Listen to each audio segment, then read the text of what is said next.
EC পুনর্গঠনে নির্বাচন commission সচিবালয়ের সামনে বিক্ষোভ করছে জাতীয় নাগরিক পার্টির নেতাকর্মীরা। এ বিষয়ে নিয়ে আরো বিস্তারিত খবরাখবর জানাতে সেখান থেকে সরাসরি যুক্ত হচ্ছেন সহকর্মী জুমাতুল বিদা। বিদা, এনসিপির নেতারা কি বলছেন?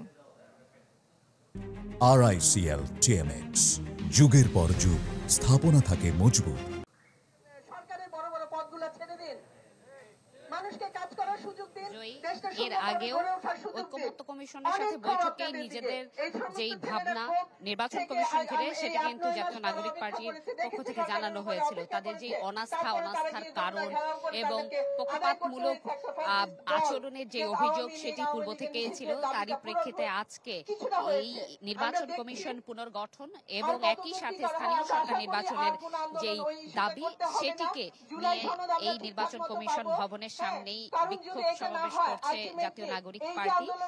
বিভিন্ন সংগঠনও এর সাথে একাত্মতা প্রকাশ করেছে এবং যারা বক্তব্যের মধ্য দিয়ে তারা বলছেন যে কাঙ্ক্ষিত বাংলাদেশের স্বপ্ন ছিল, যে গণতন্ত্র পুনরুদ্ধারের স্বপ্ন ছিল 5 আগস্ট পরবর্তী এই প্রেক্ষাপটে, সেটি আসলে কোনোভাবেই অর্জিত হচ্ছে না নির্দিষ্ট কিছু মহলের ষড়যন্ত্রের দরুন।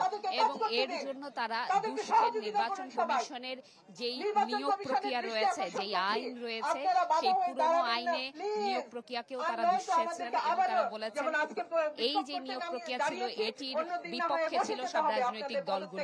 সেই একই পদ্ধতিতে কিন্তু নিয়োগ দেওয়া হয়েছে এবং এই নির্বাচন কমিশনের যে পক্ষপাতমূলক আচরণ রয়েছে, বিভিন্ন সময় নির্বাচন সম্পর্কিত বিভিন্ন তথ্য কিংবা রোডম্যাপ নিয়ে যেই তর্ক বিতর্ক ছিল সেইগুলো নিয়ে তাদের যে বক্তব্য ছিল এগুলো নিয়ে তারা নিজেদের অবস্থান পরিষ্কার করেছেন এবং কি কারণে আসলে তারা এই নির্বাচন কমিশনের উপরে আস্থা রাখতে পারছেন না সেই ভাবনাটুকু কিন্তু তারা একটু পরপর জানাচ্ছেন। এবং যারা বক্তব্য দিচ্ছেন অর্থাৎ এখানে স্থানীয় নেতাকর্মীরা রয়েছে এই রাজনৈতিক তারাও তাদের কথা তুলে ধরছেন এবং সাম্প্রতিক সময় অন্য রাজনৈতিক দলগুলোর যে নেতাকর্মীরা রয়েছেন তাদের বিভিন্ন মন্তব্য যেটি আসলে সমালোচিত হয়েছে সামাজিক যোগাযোগ মাধ্যমে, সেই সমালোচিত মন্তব্যকে ঘিরেও কিন্তু প্রত্যুত্তর মিলছে তাদের বক্তব্যে। তারা বলছেন যে একজন যিনি খুব সিনিয়র অর্থাৎ বয়সে বড় এবং রাজনৈতিক অভিজ্ঞতা যার বড় রয়েছে তার থেকে এই ধরনের মন্তব্য তারা আশা করেননি এবং এই ধরনের মন্তব্যের মধ্য দিয়ে একটি রাজনৈতিক দলের কি ধরনের অবস্থান তৈরি হয় মানুষের মানসপটে সেটিও কিন্তু তারা তুলে ধরেছেন এবং তারা এখানে বিক্ষোভ সমাবেশের মধ্য দিয়ে একটি ডাক বারবার দিচ্ছেন যে নির্বাচন কমিশন পুনর্গঠনের মধ্য দিয়ে যেই স্থানীয় সরকার নির্বাচন রয়েছে এটি তাড়াতাড়ি অনুষ্ঠিত হওয়ার এবং যে সাম্প্রতিক সময় নির্বাচন ঘিরে যে তর্ক বিতর্ক রয়েছে অর্থাৎ সিটি কর্পোরেশন নির্বাচন এবং মেয়র পদ ঘিরে সেটিও কিন্তু তারা তাদের এইখানকার বক্তব্যে তুলে ধরছে।